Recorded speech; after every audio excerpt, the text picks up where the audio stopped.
doon sa video message mo. Hi, Nikki. This is she's been working with us for the longest time. We trust her.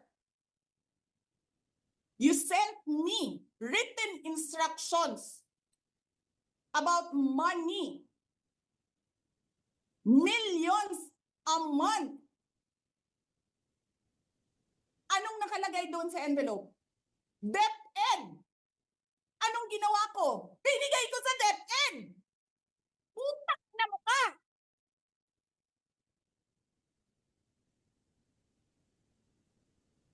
Wala ka ngang posisyon sa gobyerno, namimigay ka ng pera ng gobyerno eh.